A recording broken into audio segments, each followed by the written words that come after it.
Coucou tout le monde, bienvenue sur Viens et chez moi, écoute et prête l'oreille, je suis Vaya Prière et je suis très heureuse de vous retrouver pour une nouvelle semaine, une nouvelle étude. Nous nous approchons de la fin de l'Ancien Testament et j'ai vraiment hâte de commencer le livre de Mormon avec vous, mais restons concentrés sur ces derniers livres qui sont très importants et qui nous permettront de finir cette année notre étude de la vie du Sauveur et de ses enseignements de la plus belle des façons et avec les plus grandes recommandations.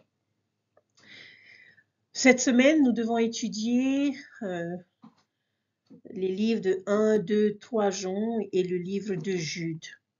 Lorsque Jean et Jude ont écrit leur épître, la doctrine corrompue avait déjà commencé à conduire beaucoup de saints vers l'apostasie.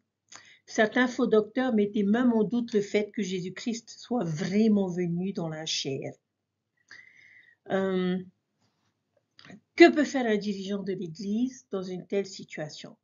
L'apôtre Jean a réagi en donnant son témoignage personnel du Sauveur en disant « Ceci est le témoignage que nous rendons de ce qui était dès le commencement, ce que nous avons entendu, ce que nous avons vu de nos yeux et ce que nous avons contemplé, que nos mains ont touché concernant la parole de vie. » Fin de citation. Ensuite, Jean a parlé de l'amour de Dieu pour nous et l'amour que nous devrions avoir pour lui et pour tous ses enfants, et qui est le thème principal de notre étude. Après tout, Jean était un témoin de cela. Il avait personnellement fait l'expérience de l'amour du Sauveur et il voulait que les saints ressentent ce même amour. Le témoignage et les enseignements de Jean sur l'amour sont tout aussi nécessaires de nos jours, alors que la foi en Jésus-Christ est remise en question et que les faux enseignements abondent. La lecture des épîtres de Jean nous aidera à affronter l'adversité avec courage, car la crainte n'est pas dans l'amour, mais l'amour parfait bannit la crainte.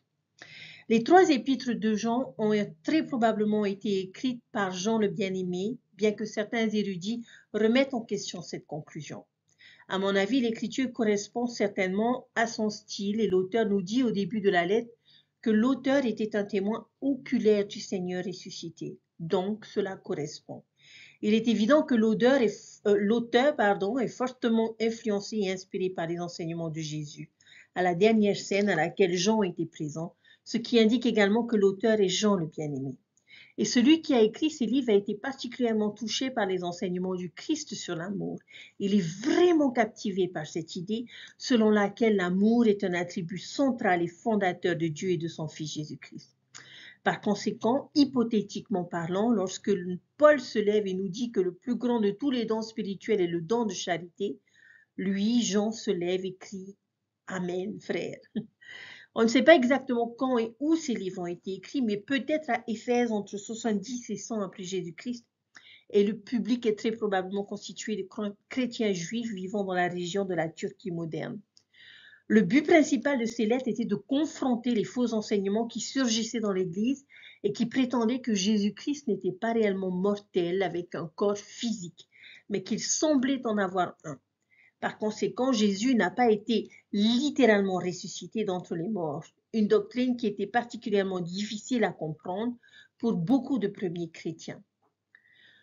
Le message de Jean est donc de résoudre ce problème et d'encourager les membres à se tourner vers le Christ vivant et vers Dieu le Père, les sources divines de toute lumière et de tout amour, et de les choisir plutôt que les enseignements de ces faux prophètes et philosophies mondaines.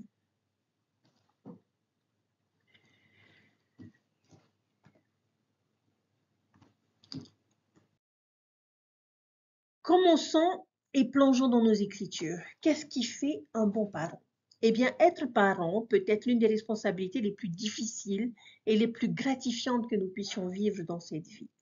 Le lien entre parents et enfants et la répartition des mortels en famille, nous le savons, sont l'un des aspects les plus importants du plan du salut de notre Père Céleste. Comme nous l'enseigne le premier paragraphe de la proclamation sur la famille qui nous dit « Nous proclamons solennellement que le mariage entre un homme et une femme est ordonné de Dieu et que la famille est au cœur du plan du Créateur pour la destinée éternelle de ses enfants. » Cette idée de parentalité et de famille est si importante dans le plan de notre Père Céleste que nous avons tous en fait 3 groupes de parents différents dans nos vies. il existe une puissante idée symbolique scriptuaire que nous devons comprendre si nous voulons saisir l'analogie et la puissance du livre de Jean. Et lorsque vous comprendrez ce concept, vous le verrez apparaître partout dans les Écritures. Alors, qu'entendons-nous par 3 groupes de parents? Les 2 premiers groupes de parents sont assez faciles à identifier quand on y réfléchit. Qui est la mère et le père que nous avons tous? Généralement, les premières personnes qui nous viennent à l'esprit sont notre père terrestre et notre mère terrestre. Et ils sont les parents de notre corps. Mais avons-nous un autre père là-bas? Nous avons tous un Père céleste et nous savons aussi, sur le plan doctrinal, que nous avons également une mère céleste. Et ils sont les parents de quoi? Eh bien, ils sont les parents de nos esprits. Et nous ne pouvons pas faire grand-chose pour changer ces 2 premiers groupes de parents. Nous sommes en quelque sorte coincés avec eux, mais nous pouvons choisir notre 3e groupe de parents. Nous avons un choix à faire. Et il existe en fait 2 groupes de parents parmi lesquels nous pouvons choisir. Gardez à l'esprit que cette filiation n'est que symbolique et figurative, et qu'il y a quelques références qui nous aideront à voir cette relation, mais je ne vais pas toutes les lire, juste quelques-unes pour nous donner une idée. Qui est le premier des pères que l'on peut choisir? Nous commencerons dans Mosia chapitre 5 verset 7 qui nous dit « Et maintenant, à cause de l'alliance que vous avez conclue, vous serez appelés enfants du Christ, ses fils et ses filles, car voici aujourd'hui, il vous a engendrés spirituellement, car vous dites que vos cœurs sont changés par la foi en son nom. C'est pourquoi vous êtes nés de lui et vous êtes devenus ses fils et ses filles. » Dans Isaïe chapitre 53, les versets 10 à 11, on nous dit « Mais il plut à l'Éternel de le briser, il l'a affligé. Quand tu feras de son âme une offrande pour le péché, il verra sa postérité, il prolongera ses jours, et le plaisir du Seigneur prospérera dans sa main. Il verra le travail de son âme et sera satisfait par sa connaissance. Mon juste serviteur en justifiera beaucoup, car il portera leurs iniquités. » Maintenant, Ésaïe fait également référence ici. Qui a fait de son âme une offrande pour le péché et a porté nos iniquités? Ésaïe nous dit qu'il a une postérité, c'est-à-dire des enfants. Maintenant, lorsque l'on revient à notre étude actuelle dans 1 Jean chapitre 3, les versets 9 à 10, on nous dit « Quiconque est né de Dieu et ne pratique pas le péché, parce que la semence de Dieu demeure en lui, et il ne peut pécher car il est né de Dieu. C'est par là que se font connaître les enfants de Dieu et les enfants du diable. Quiconque ne pratique pas la justice n'est pas de Dieu, non plus que celui qui n'aime pas son frère. » Alors, qui est aussi notre Père? Jésus-Christ est un Père, et parfois nous savons qu'il est appelé Dieu dans les Écritures parce qu'il est membre de la divinité. Mais parfois, ces titres sont interchangeables, et vous le verrez parfois mentionné dans les Écritures comme le Père, et c'est pourquoi nous pouvons le considérer comme le Père. Le Christ a des enfants. Nous sommes tous enfants de Dieu, notre Père céleste, mais tout le monde n'est pas enfant du Christ. Et cette distinction est réservée à un groupe de personnes qui font certaines choses et font ce choix de choisir comme leur Père. Maintenant, il y a un autre Père que nous pourrions également choisir et il a été évoqué dans les derniers versets que nous lisons dans 1 Jean chapitre 3. Nous pouvons aussi regarder dans Jean chapitre 8, le verset 44. C'est lorsque Jésus parle aux pharisiens, il leur dit « Vous avez pour père le diable et vous accomplirez les convoitises de votre père.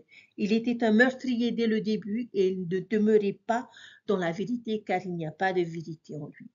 Quand il profère un mensonge, il parle des siens car il est menteur et son père. » Donc, Satan est l'autre père que je peux choisir. C'était comme si Jésus regardait les pharisiens et leur disait « Satan est votre père ». Dans d'autres passages des Écritures, nous voyons Satan désigné comme le père du mensonge, ainsi que le père de la querelle. Et c'est la partie la plus facile à comprendre ici, je pense. Mais je sais que l'on pourrait s'interroger sur la prochaine réflexion. Et c'est là que les choses deviennent vraiment intéressantes. C'est pour ça que je vous dis de plonger dans vos Écritures. Qui sont leurs femmes? Avec qui le Christ est-il marié et avec qui Satan est-il marié? Commençons par Jésus. Encore une fois, n'oubliez pas que nous ne parlons pas d'une relation physique, mais d'un symbole. Avec qui le Christ est-il symboliquement marié? Lorsqu'on regarde en Éphésiens chapitre 5, les versets 22 à 25, on nous dit « Femmes, soyez soumises à votre mari comme au Seigneur, car le mari est le chef de la femme comme Christ est le chef de l'Église et il est le sauveur du corps. C'est pourquoi, comme l'Église est soumise à Christ, que les femmes soient en toutes choses envers leur mari. Marie, aimez vos femmes comme Christ a aussi aimé l'Église et s'est donné lui-même pour elle. » Dans 2 Corinthiens 11, verset 2, « Car je suis jaloux de toi d'une jalousie divine, car je t'ai fiancé à un seul mari, afin de te présenter à Christ comme une vierge chaste. » Le « vous » auquel Paul s'adresse ici est bien sûr l'Église. L'Église est la figure maternelle de cette relation. Vous savez que parfois Jésus est appelé l'époux dans les Écritures. Repensez à la parabole des 10 vierges. Jésus est le marié et l'époux.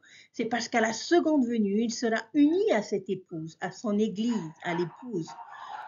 Et vous allez vraiment voir Jean faire appel à ces images dans le livre de l'Apocalypse que nous étudierons. L'Église est toujours féminine et ils sont les parents de notre alliance, comme indiqué dans Mosia chapitre 5, verset 7. Lorsque nous sommes baptisés, nous naissons de ce nouveau groupe de parents. Le Christ devient notre Père et l'Église devient notre mère. Et Jésus, dans son rôle de Père de l'Église, la préside, nous protège de la mort et du péché et prend soin de nous, nous nourrit de ses paroles afin que nous puissions nous régaler des paroles du Christ. Et puis l'Église, dans son rôle divin de notre mère, nous nourrit, nous chérit et nous guide à mesure que nous grandissons dans l'Évangile.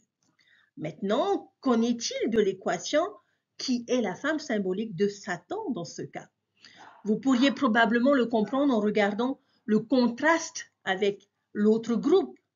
Mais quelle autre mère pourrait choisir en dehors de l'Église? Regardez dans 1 Jean chapitre 4 verset 5 qui dit « Ils sont du monde, c'est pourquoi ils parlent du monde et le monde les écoute. » Et dans Apocalypse chapitre 17 les versets 4 à 6, « Et la femme était vêtue de pourpre et d'écarlate et de pierres, parée d'or, de pierres précieuses et de perles, ayant à la main une coupe d'or pleine des abominations et des souillures de sa fornication. Et sur son front était écrit un nom, Mystère, Babylone, la grande, mère des prostituées et des abominations de la terre. Et je vis la femme ivre de sang des saints et du sang des martyrs de Jésus. Et quand je la vis, je m'étonnai avec une grande admiration. Qui est son compagnon? Qui est l'épouse de Satan?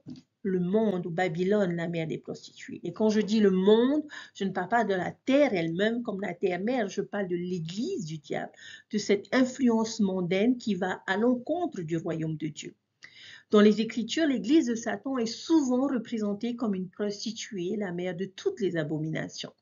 Et vous voyez ce genre de langage dans de nombreux endroits dans les Écritures et en particulier dans le livre de l'Apocalypse, également écrit par Jean que nous finirons par étudier. Et ensemble, Satan et Babylone et le monde sont les parents de quoi? Regardez dans 1 Jean chapitre 3 verset 8 à 10 qui dit « Celui qui commet le péché est du diable, car le diable pêche dès le commencement. C'est dans ce but que le Fils de Dieu a été manifesté afin qu'il puisse détruire les œuvres du diable. Celui qui est né de Dieu ne commet pas de péché, car sa postérité demeure en lui, et il ne peut pécher parce qu'il est né de Dieu. En cela se manifestent les enfants de Dieu et les enfants du diable. Celui qui ne pratique pas la justice n'est pas de Dieu, ni celui qui n'aime pas son frère. Ils sont donc les parents du péché. Nous avons tous un choix à faire dans cette vie. Qui choisirons-nous comme troisième couple de parents? Et nous devons faire ce choix de manière très réfléchie et prudente. Maintenant, je ne peux pas imaginer que beaucoup de personnes choisissent consciemment Satan comme père. Quelqu'un pourrait regarder cette image et dire, bien sûr que je choisis Jésus. Pourquoi est-ce que je choisirais Satan comme père? Mais la vraie clé, chers frères et sœurs, est dans celle de la mère. C'est là que nous avons vraiment une idée de qui nous avons choisi. Nous ne choisissons peut-être pas consciemment de suivre Satan, mais avec quelle rapidité choisissons-nous sa femme, c'est-à-dire le monde, sans réaliser avec qui elle est mariée? Alors avec laquelle de ces deux mères passons-nous le plus de temps? Laquelle des mères nous plaît le plus? Parce qu'une de ces mamans est stricte, elle a des attentes, des règles et des conséquences élevées en cas de non-respect de ces règles, et l'autre maman n'a pas de règles. C'est la proverbiale, c'est la maman cool qui vous permet de faire ce que vous voulez. Et elle vous encourage à sortir, à faire la fête, à rester dehors toute la nuit, sans couvre-feu, sans attendre. Elle est cool jusqu'à ce que vous compreniez pourquoi elle vous laisse faire ce que vous voulez. Parce qu'elle ne se soucie pas de vous. Elle se fiche de vos problèmes, que ses actions apportent dans votre vie. Et son mari non plus. Et regardez la conclusion d'Alma sur Satan en tant que père dans Alma chapitre 30, verset 60. Et ainsi, nous voyons la fin de celui qui pervertit les voies du Seigneur. Et ainsi, nous voyons que le diable ne soutiendra pas ses enfants au dernier jour, mais les entraîne rapidement en enfer. Satan est un père mauvais payeur qui ne soutient pas ses enfants. L'autre mère peut avoir des attentes et des règles élevées, mais pourquoi? Parce qu'elle nous aime vraiment et connaît notre potentiel et veut ce qu'il y a de mieux pour nous. Et son mari également. Et ce sera l'un des thèmes majeurs des épîtres de Jean. Amour. Combien cet ensemble symbolique de parents nous aime vraiment. Donc avec cette compréhension, approfondissant en 1 Jean. N'oubliez pas que Jean nous présente un choix et on va rechercher des contrastes. S'il n'y a pas de référence pour l'un ou pour l'autre, je vous invite à comprendre ce qu'implique le contraste avec le message correspondant de l'autre côté. Jean veut nous aider à comprendre pourquoi nous devrions choisir Christ et son Église plutôt que Satan et le monde. Et vous remarquerez que la partie de cette leçon est très riche en écriture et je vais principalement laisser Jean enseigner cette leçon. De toute façon, c'est un bien meilleur professeur que moi. Maintenant, nous avons déjà identifié les 2 groupes de parents avec ces versets afin que nous puissions simplement les écrire. Nous avons Christ et son Église et nous avons Satan et le monde. Mais qu'est-ce qui distingue ces 2 groupes de parents? Quelle qualité incarnent-ils? Commençons par Dieu et son Église. Dans 1 Jean chapitre 1 verset 5, on nous dit « La nouvelle que nous avons apprise de lui et que nous vous annonçons, c'est que Dieu est lumière et qu'il n'y a point en lui de ténèbres. » Dans le chapitre 4 verset 8, « Celui qui n'aime pas n'a pas connu Dieu, car Dieu est amour. » Les 2 choses dont ils sont pleins, c'est de la lumière et de l'amour. Qu'en est-il du diable et du monde? Regardez dans le 1 Jean chapitre 2 verset 9. Celui qui dit qu'il est dans la lumière et qui est son frère est encore dans les ténèbres. Dans le verset 11, mais celui qui est son frère est dans les ténèbres, il marche dans les ténèbres et il ne sait où il va parce que les ténèbres ont aveuglé ses yeux. Dans le chapitre 3 verset 13, ne vous étonnez pas frères si le monde vous hait. Alors quelles sont les 2 qualités qui marquent le caractère du diable et du monde? C'est l'obscurité et la haine, un contraste parfait avec l'autre groupe de parents. Maintenant, nous pouvons nous poser la question suivante. Comment puis-je montrer mon amour ou ma volonté de choisir le groupe de parents que j'ai choisi? Et il y a 3 choses qui nous montrent qui nous avons choisi et comment nous montrons notre amour. Commençons avec le Christ et son Église. Dans le chapitre 2, les versets 3 à 6, on nous dit « Si nous gardons ses commandements, par là nous savons que nous l'avons connu. Celui qui dit « Je l'ai connu » et qui ne garde pas ses commandements est un menteur et la vérité n'est point en lui. Mais celui qui garde sa parole, l'amour de Dieu est véritablement parfait en lui. Par là nous savons que nous sommes en lui. Celui qui dit qu'il demeure en lui doit marcher aussi comme il a marché lui-même. » Dans 1 Jean chapitre 2 verset 29, « Si vous savez qu'il est juste, reconnaissez que quiconque pratique la justice est né de lui. » Dans 1 Jean chapitre 3 verset 9, « Quiconque est né de Dieu ne pratique pas le péché, parce que la semence de Dieu demeure en lui, et il ne peut pécher, car il est né de Dieu. » Dans le chapitre 5, versets 2 à 3, nous connaissons que nous aimons les enfants de Dieu lorsque nous aimons Dieu et que nous pratiquons ses commandements. Car l'amour de Dieu consiste à garder ses commandements. Et ses commandements ne sont pas pénibles. Alors, quelle est la première façon dont je montre mon amour pour Dieu? C'est par l'obéissance. Je garde ses commandements. Et j'aime cette dernière phrase du verset 3, « Ses commandements ne sont pas pénibles ». Notre Père Céleste ne nous demande pas vraiment de faire quoi que ce soit de grave ou de déraisonnable. Et c'est peut-être une bonne question à se poser. Qu'est-ce que je ressens à l'égard des commandements de Dieu? Sont-ils pénibles pour moi? Est-ce que je les considère comme des conseils d'un Père Céleste aimant? Je sais que je l'ai déjà dit, mais permettez-moi de le répéter. S'il y avait un mot que je pouvais changer dans l'Évangile, ce serait le mot commandement. Parce que quand on regarde ce mot, qu'est-ce qui ressort? On voit le mot commande, comme vous devez faire ceci parce que je vous le dis. Mais ce n'est pas vraiment l'esprit des commandements de Dieu. Je les appellerai plutôt des conseils divins ou des aides célestes, car en réalité, les commandements sont là pour nous protéger, nous bénir, nous maintenir sur le bon chemin et nous apportent le bonheur. Donc, si j'ai vraiment du mal à avoir le but et l'amour derrière les commandements, cela peut être un indicateur du couple de parents que j'ai décidé de choisir. Maintenant, vous pouvez probablement comprendre ce qui se passera de l'autre côté. Comment savoir si j'ai choisi le diable comme parent? 1 Jean 2,4 nous dit, celui qui dit je l'ai connu et qui ne garde pas ses commandements est un menteur et la vérité n'est point en lui. Au verset 16, car tout ce qui est dans le monde, la convoitise de la chair, la convoitise des yeux et l'orgueil de la vie ne vient point du Père, mais vient du monde. Dans le chapitre 3, verset 8, celui qui pêche est le diable, car le diable pêche dès le commencement.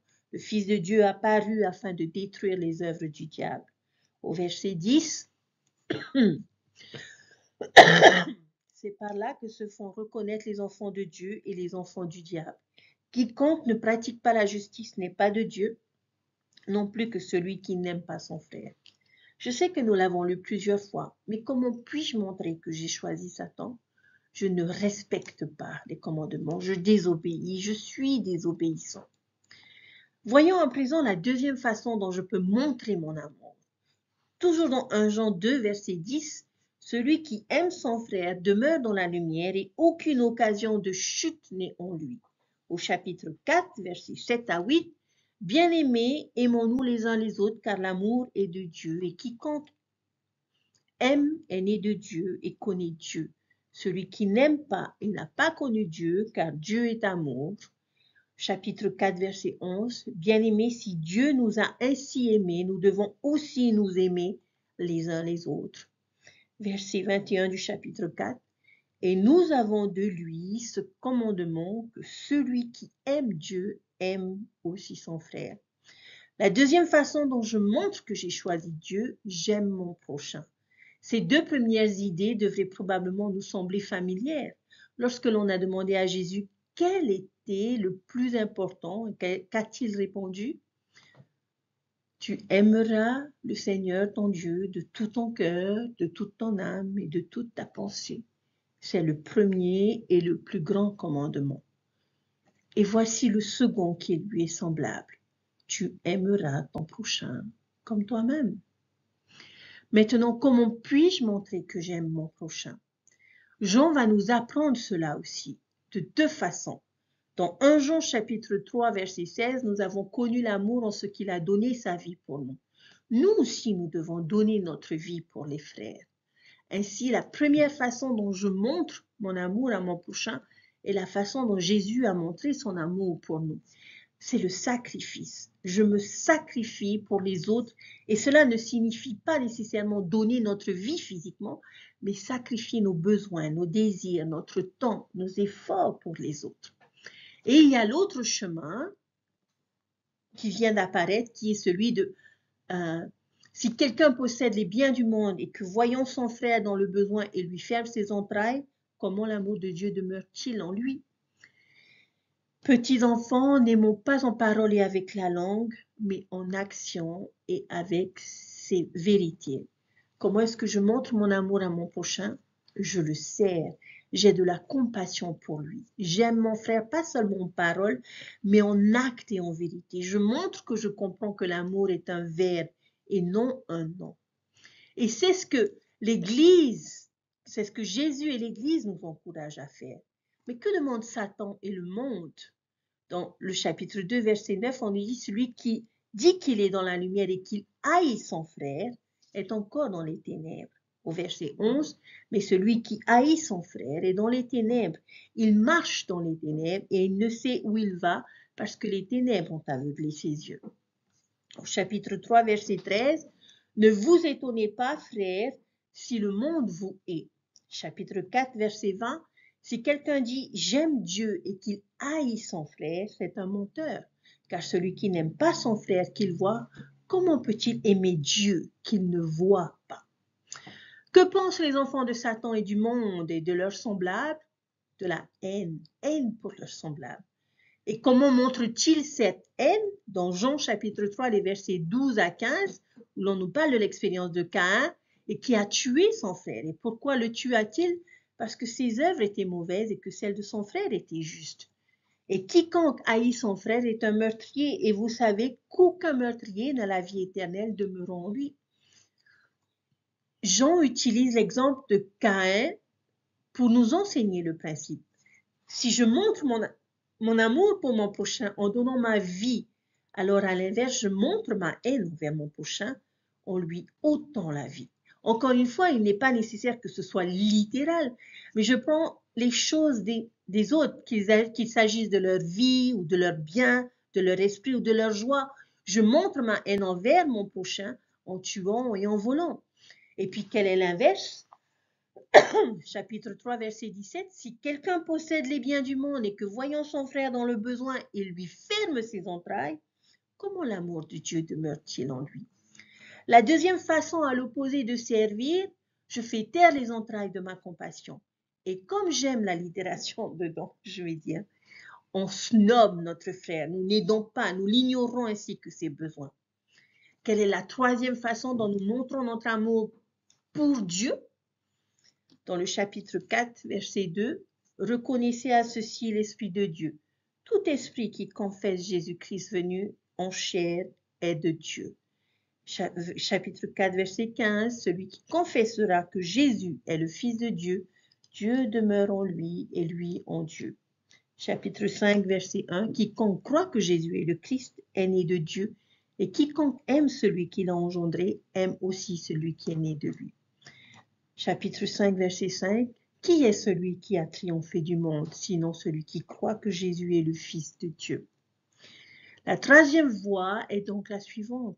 Nous croyons en Christ, nous croyons en lui. Nous exerçons notre foi dans le Fils bien-aimé de Dieu et dans son expiation infinie. Passons maintenant de l'autre côté. Dans 1 Jean chapitre 2, les versets 22 à 23, on nous dit « Qui est menteur sinon celui qui nie Jésus, que Jésus est le Christ? Celui-là est l'antéchrist qui nie le Père et le Fils. Quiconque nie le Fils n'a pas non plus le Père. Quiconque confesse le Fils a aussi le Père. » Chapitre 4, verset 3, « Et tout esprit qui ne confesse pas Jésus n'est pas de Dieu. C'est celui de l'antéchrist dont vous avez appris la venue et qui maintenant est déjà dans le monde. » Alors plutôt que de croire au Christ, je ne confesse pas le Christ et je nie le Christ. Ce sont les trois actions qui vont vraiment nous aider à savoir à quel groupe de parents nous avons décidé de suivre. Dans laquelle de ces trois choses nous engageons-nous le plus souvent? Est-ce que nous aimons, obéissons, croyons et servons, ou est-ce que nous cédons à la haine, à l'égoïsme et au scepticisme? Une dernière question. Je pense que Jean veut vraiment que nous comprenions les conséquences de notre choix. Il veut que nous connaissions les résultats qui viendront en fonction du camp que nous choisirons et pour nous aider à prendre une décision peut-être plus éclairée. Je vois au moins 9 conséquences différentes. Alors, allons-y, beaucoup d'écriture. Dans le chapitre 1, verset 4, et nous écrivons ces choses afin que notre joie soit parfaite. Alors, l'un des résultats du choix du Christ, c'est la joie, qui par implication, si vous choisissez le diable, que vous apportera-t-il? La misère.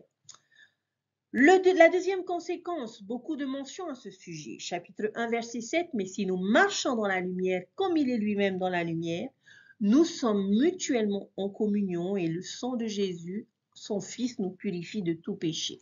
Chapitre 1, verset 9, ne pratiquons pas la vérité. Si nous confessons nos péchés, il est fidèle et juste pour les pardonner et pour nous purifier de toute iniquité. Chapitre 2, verset 1 à 2, mes petits enfants, je vous écris ces choses afin que vous ne péchiez point. Et si quelqu'un a péché, nous avons un avocat auprès du Père, Jésus-Christ le juste. Il est lui-même une victime expiatoire pour nos péchés, non seulement pour les nôtres, mais aussi pour ceux du monde entier.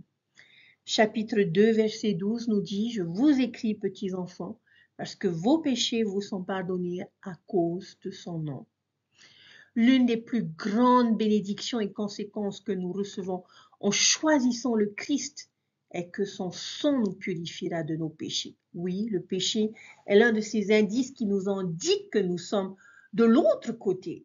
Mais notre Père Céleste comprend que nous n'y parviendrons pas toujours et que nous ferons des erreurs.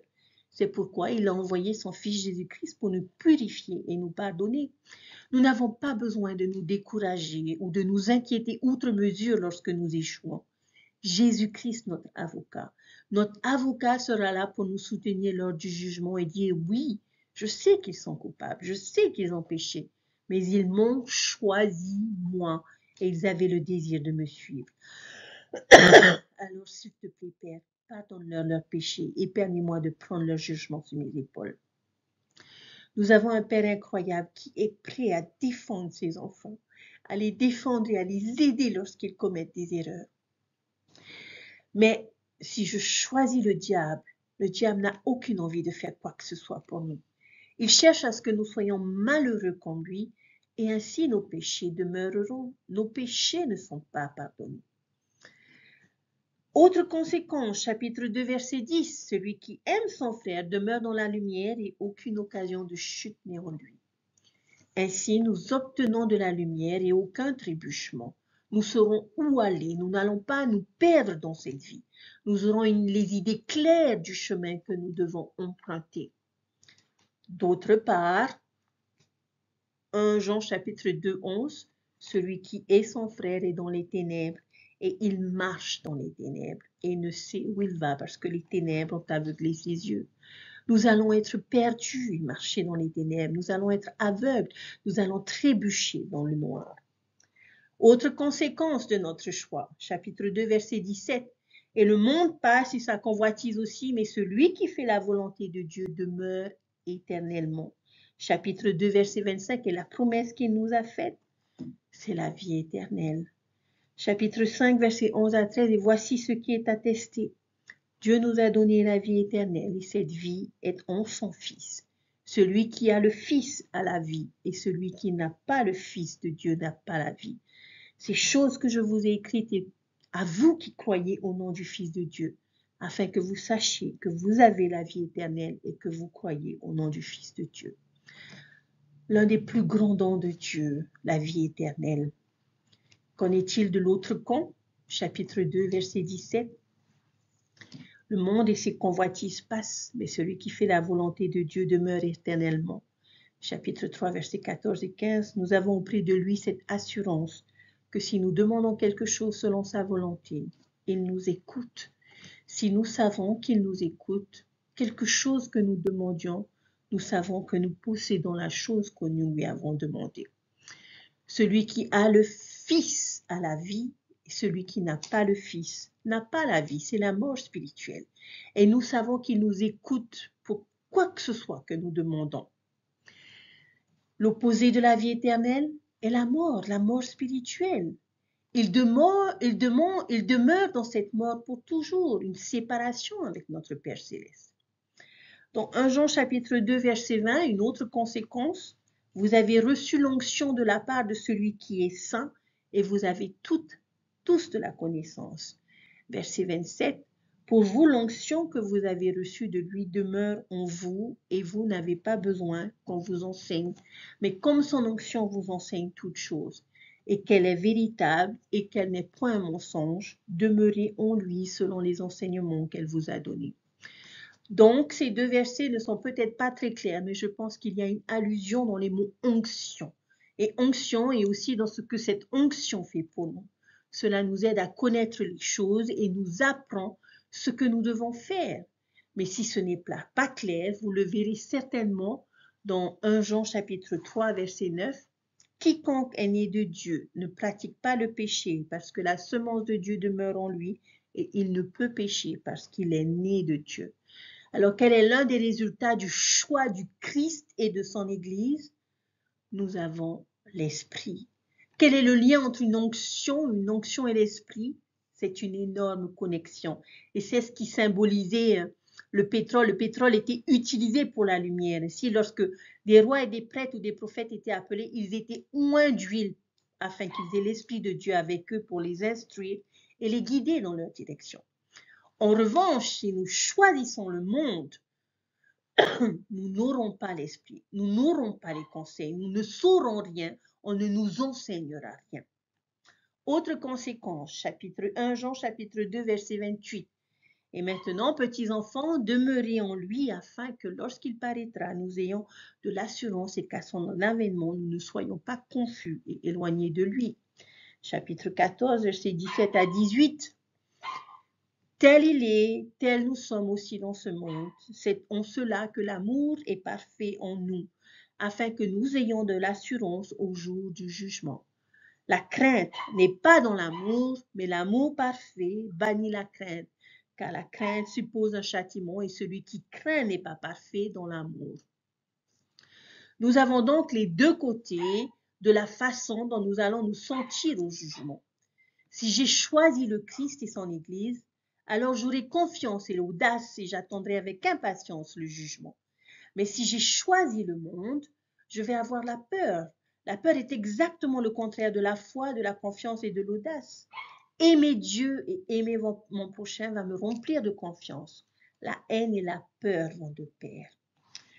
Conséquence suivante, chapitre 3, verset 22. Quoi que ce soit que nous demandions, nous le recevons de lui parce que nous gardons ses commandements et que nous faisons ce qui lui est agréable. Chapitre 5, versets 14 et 15 nous disent, nous avons auprès de lui cette assurance que si nous demandons quelque chose selon sa volonté, il nous écoute. Et si nous savons qu'il nous écoute, quelque chose que nous demandions, nous savons que nous possédons la chose que nous lui avons demandée. Donc, une autre bénédiction, il entend et répond à nos prières. Et de l'autre côté, Dieu va être long à entendre. Dans 1 Jean chapitre 3 verset 2, bien-aimés, nous sommes maintenant enfants de Dieu et ce que nous serons n'a pas encore été manifesté. Mais nous savons que lorsque cela sera manifesté, nous serons semblables à lui parce que nous le verrons tel qu'il est. Chapitre 4 verset 13, nous connaissons que nous demeurons en lui et qu'il demeure en nous en ce qu'il nous a donné de son esprit. Le verset 16 du chapitre 4 nous dit, et nous avons connu l'amour que Dieu a pour nous et nous y avons cru. Dieu est amour et celui qui demeure dans l'amour demeure en Dieu et Dieu demeure en lui. Chapitre 5 verset 20, nous savons aussi que le Fils de Dieu est venu et qu'il nous a donné l'intelligence pour connaître le véritable. Et nous sommes dans le véritable en son Fils Jésus-Christ. Donc, si nous choisissons Christ et son Église, nous allons demeurer en eux. Nous devenons un avec Dieu et Christ et eux en nous. Nous avons ce merveilleux lien unificateur avec nos parents symboliques. D'autre part, je serai séparé de Dieu et du Christ. Et c'est vraiment la définition doctrinale de la mort spirituelle. Encore une conséquence, au chapitre 5, versets 4 à 5. Parce que tout ce qui est né de Dieu triomphe du monde. Et la victoire qui triomphe du monde, c'est notre foi. Qui est celui qui a triomphé du monde, sinon celui qui croit que Jésus est le Fils de Dieu? Si je choisis le Christ et son Église, je choisis le camp des gagnants. Et nous serons vainqueurs et je vais vaincre le monde. Alors que de l'autre côté, que va-t-il se passer? Je serai vaincu. Et cela doit être l'une des raisons les plus convaincantes pour choisir les bons parents. Si nous pratiquons un sport et que nous avions la possibilité de choisir l'équipe dans laquelle jouer et que nous sachions à l'avance qui sera l'équipe gagnante, quelle équipe choisirons-nous? La réponse est évidente, l'équipe gagnante, personne ne veut perdre. Et cela nous amène vraiment au point crucial, au point d'ensemble de 1 Jean. Choisissons judicieusement nos parents. Jean nous a magnifiquement et clairement exposé le choix que nous devons faire. Et il souhaite que nous soyons aussi informés que possible. Le monde va toujours essayer d'obscurcir cette clarté et de la faire paraître difficile, grise. Mais en réalité, c'est noir ou blanc. Que voulons-nous? La lumière et l'amour, les ténèbres ou la haine? Voulons-nous passer notre vie à nous sacrifier, à servir ou à voler, à snober? Voulons-nous la joie ou la misère? Confiance ou peur? Vie éternelle, mort éternelle? Vaincre ou être vaincu? Souhaitons-nous être les enfants du Christ ou les enfants du diable? Accrochons-nous à l'Église mère et non monde mère. Nous avons notre libre arbitre, faisons notre choix et rappelons-nous pendant que nous le faisons la déclaration intimidante de Jésus qui a dit « Aucun homme ne peut servir 2 maîtres à la fois. Nous ne pouvons pas choisir les deux. » question à poser à chacun d'entre vous et que je vous invite à réfléchir. Quel camp choisissez-vous? Selon la manière dont vous avez répondu à cette question, laissez-moi vous dire que si vous avez choisi le Christ et l'Église, restez fidèle à ce choix. Ne vous détournez pas. Continuez sur cette voie et persévérez jusqu'au bout. Si vous avez choisi le monde et son compagnon, je vous invite à fuir. De toute façon, il ne se soucie pas de vous. Rejoignez la famille, je vous l'assure, vous êtes toujours les bienvenus dans la famille du Christ. Et si vous hésitez encore entre les deux et que vous ne savez pas trop quoi faire, utilisez ce que Jean enseignait comme guide. Ce choix me rappelle l'un des films préférés qui était Indiana Jones et la dernière croisade. Et dans la dernière scène où Indiana doit choisir quelle coupe est le véritable Saint Graal. Choisir la mauvaise coupe apporte la mort et choisir la bonne coupe apporte la vie. J'espère que lorsque nous nous tiendrons devant le Christ lors du jugement final et que le choix que nous avons fait deviendra évident, tout comme le vieux chevalier de ce film, le Christ pourra dire de nous, il ou elle a choisi avec sagesse. Et j'espère qu'il n'aura pas à nous regarder tristement et déclarer, il ou elle a mal choisi. Alors, chers frères et sœurs, choisissons bien. C'est mon espoir pour chacun d'entre nous. Je sais que Dieu vit et qu'il nous aime. Il nous a donné à chacun le libre arbitre, la liberté de choisir. Aujourd'hui, nous ne devons même plus nous poser la question, est-ce que je choisis le Christ ou est-ce que je choisis Satan? La question, la véritable question que nous devons nous poser aujourd'hui est, est-ce que je choisis l'Église ou est-ce que je choisis le monde? Je nous invite à réfléchir au choix de chacune de nos journées, à nous penser dans chacune de nos journées. Vers quoi se sont-ils tournés? Vers l'Église ou vers le monde? Notre Père Céleste nous aime et n'a qu'un seul désir, et que nous puissions choisir, faire le choix de bons parents. Il nous a donné de bons parents, mais il nous permet aujourd'hui et nous donne la liberté de choisir de nouveaux parents. Le Christ et son Église, Satan et le monde. Il nous aime et se soucie de nous et souhaite qu'une chose, que nous fassions le bon choix. Cet évangile est vrai et je suis reconnaissant pour ces merveilleux enseignements trouvés dans le livre de Jean. Il est vrai que l'on nous parle beaucoup de l'amour dans ces versets, mais il est question de choix également. Si nous voulons bénéficier de cet amour infini et éternel, choisissons bien. Je vous laisse toutes ces choses au nom de Jésus-Christ. Amen. Je vous souhaite à tous une merveilleuse semaine et puissions-nous faire de bons choix. Je vous dis à très bientôt pour nous retrouver et apprendre des autres livres. Bye.